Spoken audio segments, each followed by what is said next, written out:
यहाँ की पुलिस ही खाऊ और बिकाऊ है, 20,000 रुपए दे के आया है और हमारी तो कुछ सुनी नहीं। तो ये बोला कि तुम बंगी हो। हमें किसने बोला है? जिसने बोला है वो कौन है? उसका नाम है जितेंद्र सिंह ठाकुर।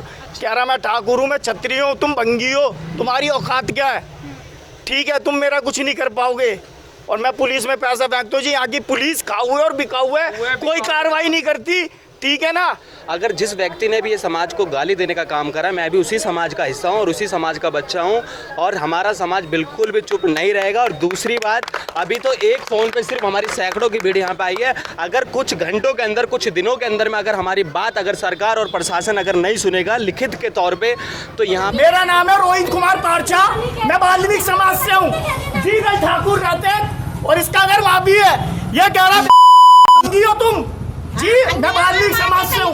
एक तरफ देश में राम रहीम को बांटा जा रहा है और दूसरी तरफ यहाँ पर हिंदू होकर राम को बांट रहे हैं। कहाँ का न्याय है और कहाँ की समझ है? नमस्कार, मैं नमिता चौहान और आप देख रहे हैं एनसीआर समाचार। इस वक्त हम मौजूद है संगम विहार बांध रोड पर और यहाँ पर ऐसा बताया जा रहा है कि किसी व्यक्ति को जाति सूचक शब्दों से बुलाया गया है, जाति सूचक शब्दों का इस्तेमाल करके उनका अपमान किया गया। तो आइए जानते हैं क्या है पूरा मामला। आप बताइए क्या पूरा मामला है, क्या हुआ था? ये हुआ था जी, हमारी उससे कुछ बात थी, हम उसके झगड़े में भी गए हुए थे। ठीक है, उसने हमें जाति पिरोग ये बोला कि तुम बंगी हो। किसने बोला है? जिसने बोला है वो कौन है? उसका नाम है जितेंद्र सिंह ठाकुर। कह रहा मैं ठाकुर हूँ, मैं क्षत्रिय हूँ, तुम बंगी हो, तुम्हारी औकात क्या है? ठीक है, तुम मेरा कुछ नहीं कर पाओगे। और मैं पुलिस में पैसा फेंकता हूँ जी। यहाँ की पुलिस खाऊ है और बिकाऊ है, कोई कार्रवाई नहीं करती। ठीक है ना। यहाँ की पुलिस ही खाऊ और बिकाऊ है, 20,000 रुपए दे के आया है और हमारी तो कुछ सुनी नहीं, बात ही नहीं सुन रहे पुलिस वाले। ये मामला शुरू कहाँ से हुआ था? ये शुरू यहाँ से हुआ था, इसका झगड़ा हुआ था। मैं से जानता तक भी नहीं था, तो ये बुलाने आया मुझे, तो मैं इसके साथ गया वहाँ पे।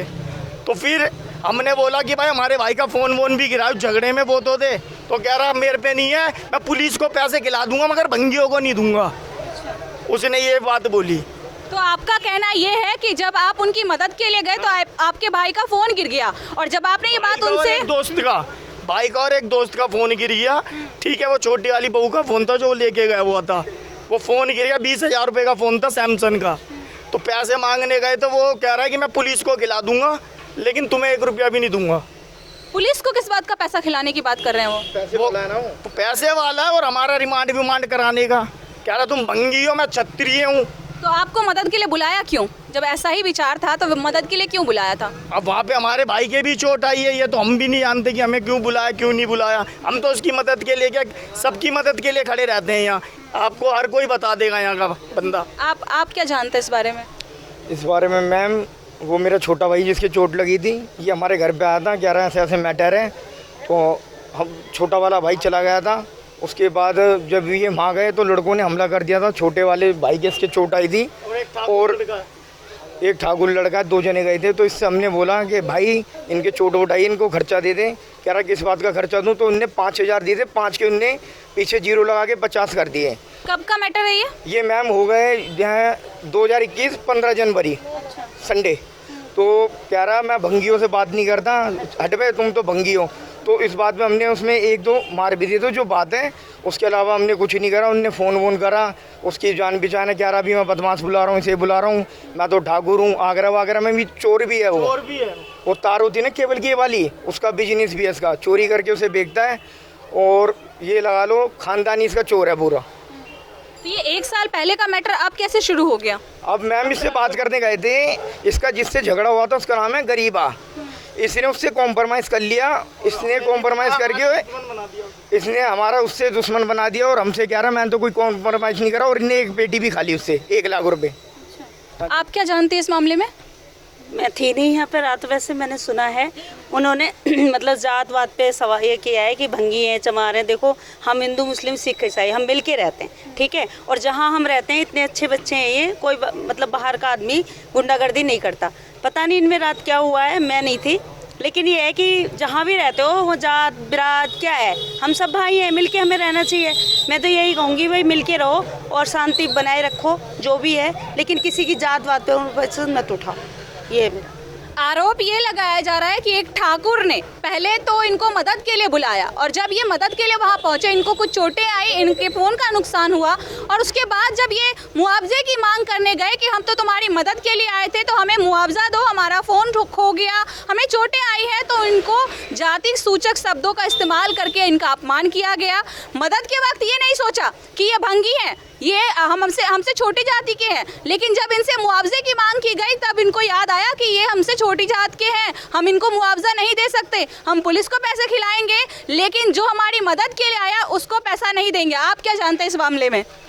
मैं इस बारे में यहाँ की व्यक्तिगत जानकारी तो कोई नहीं है, मगर मैं ये कहना चाहूँगा जाति जो सूचक शब्दों का जो प्रयोग किया जाता है वो ठीक नहीं है, चाहे वो जर्नल हो चाहे रिजर्व हो, किसी के लिए भी जाति का नाम लेके गाली देना अपराध है और अपराधी के खिलाफ कार्रवाई होनी चाहिए, मैं ये कहना चाहता हूँ। जी, ये जो किसी को चूड़ा किसी को चमार ये कहना गलत है और कोई भी ये बात ना कहे, किसी को जाति सूचक शब्द ना कहे। मैं तो यही कहना चाहूँगा कि आपस में मिलजुल कर रहें सभी। और ये जो है लड़का रोहित, ये बहुत अच्छा लड़का है, यहाँ पे सबकी मदद करता है और ये बाकी इनके पास में मदद के लिए सभी आते हैं। तो मैं तो यही कहना चाहूँगा क्योंकि मैं रात को थाने में भी थोड़ा मेरे पास फ़ोन आया कि ऐसे आप शब्द बोले तो हम इसलिए आए हैं और हम तो यही कहेंगे कि भाई जाति सूचक शब्द किसी को ना कहें, मैं यही कहना चाहूँगा। जिस व्यक्ति से इनका मसला है वो उस व्यक्ति का व्यवहार कैसा है? क्या वो सबकी मदद के लिए आगे आते हैं जैसे कि ये आते हैं, आप बता रहे हो? जी, मैं उनको जानता ही नहीं जी, मैं उनको जानता ही नहीं, मैं नहीं जानता। हम लोग तो सब हिंदू मुस्लिम सब के भाई सारे बड़े प्यार से रहते हैं और ये बच्चे बहुत अच्छे हैं सब लोग। हम ऐसे पता ही नहीं कौन हिंदू है कौन मुस्लिम है कौन मतलब चूड़े हैं क्या है। अभी आप ऐसे करा अभी खून काटते हैं हम, देखे को बता दे कोई ये हिंदू का ये मुस्लिम का ये किसका है, खून तो एक ही है ना, जातिवादी तो यहाँ हम लोगों ने तो बनाई है, ऊपर से सब एक आए हैं ना, तो ये गलत बात है, ऐसा नहीं होना चाहिए। होती है कोई प्रोग्राम होता है तो सब मिलजुल के करते हैं, है नहीं? जब कहाँ चले गए जाति सूचक शब्द या जब कहाँ भंगी चले गए, कहाँ जाट चले गए या ठाकुर चले गए, तब भी तो हम सब मिल के करते हैं ना। यहाँ पे कोई प्रोग्राम होता है,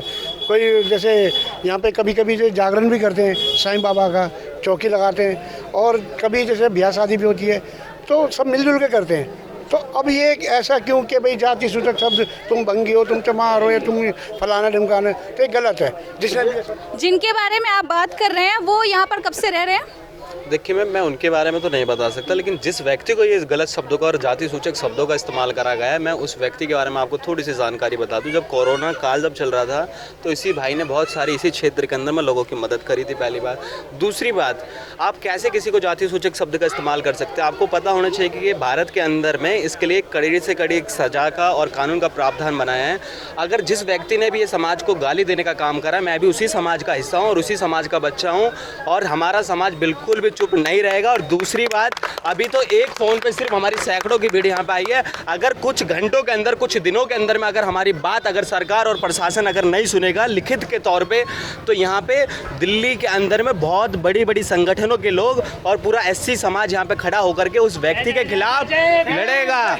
और जय भीम या हमारा ये जो समाज है बिल्कुल भी छोटा वर्ग नहीं है, मैं आपको पहली बात बता। दूसरी बात, इसी हिंदुस्तान के अंदर में, इसी भारत के अंदर में बहुत सारी हमारे भी लोगों ने कुर्बानियाँ दी हैं, हमारे भी लोगों ने बहुत सारी लड़ाइयाँ लड़ी हैं, तब तो हमें बिल्कुल नहीं कहा जाता कि आप छोटी जाति के शब्द हैं। और दूसरी बात, मेरा नाम पंकज कुड़िया, आप मेरा ट्विटर हैंडल उठा करके देख लीजिए मैडम जी, मैंने बहुत सारा रक्तदान करा है। मैंने तो कभी किसी को जाति पूछ करके नहीं दिया रक्तदान, मैंने तो कभी किसी की जाति पूछ करके मदद नहीं करी। मदद करना एक वो होता है जब भी जिसके भी अंदर इंसानियत होती है, वो मौके पे वारदात पे जिस भी प्रकार से मदद कर सकता है, चाहे वो पैसे के तौर पे हो, तन की हो, मन की हो, धन की हो, इस प्रकार से सेवाएं करी जाती है।